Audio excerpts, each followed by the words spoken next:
একটা প্রশ্ন যা আপনি আজ অব্দি ভাবেননি, যখন কেউ ভারত শাসন করতো না তখন ভারতের কাছে এত সোনা এলো কোথা থেকে? সোনা যা মন্দিরে জমা হতো, যা প্রাসাদের মেঝে ঢেকে দিত, যা ভারতকে বানিয়েছিল সোনার পাখি। কোনো খনি, কোনো গোপন সিন্ধুক, না তার থেকেও বড় কিছু। খ্রিস্টপূর্ব 3000 সাল থেকেই ভারত ছিল বিশ্বের বৃহত্তম বাণিজ্যিক দেশ। মিশর, রোম, গ্রিস, পারস্য এবং আরব দেশ থেকে ব্যবসায়ীরা ভারত থেকে মশলা, তুলো, রেশম, সুগন্ধি ও ওষুধ কিনত।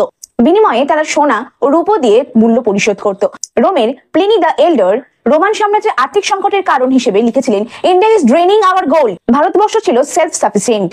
তবু সেই সোনার একটা বড় অংশ গেল কোথায়? মন্দিরে। হিন্দু, বৌদ্ধ, জৈন ও প্রাচীন ভারতীয় ধর্মে মন্দিরে সোনা দান করা ছিল পুণ্যের কাজ।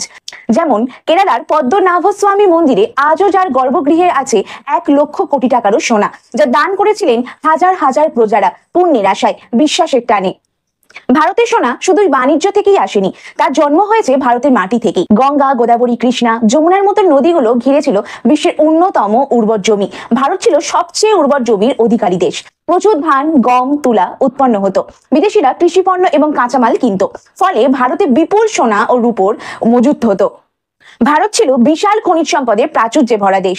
কর্ণাটক, অন্ধ্র, ছত্তিশগড়, ঝাড়খণ্ড অঞ্চলে প্রচুর স্বর্ণখনি ও হীরার খনি ছিল। বিখ্যাত গোলকোন্ডা হীরা খনি থেকে পৃথিবীর সেরা হিরে যেমন কোহিনূর, হোপ ডায়মন্ড পাওয়া যেত, যা আজও পড়ে আছে বিদেশি মিউজিয়ামে বা তাদের মুকুটে, যা একসময় ছিল ভারতের গর্ব।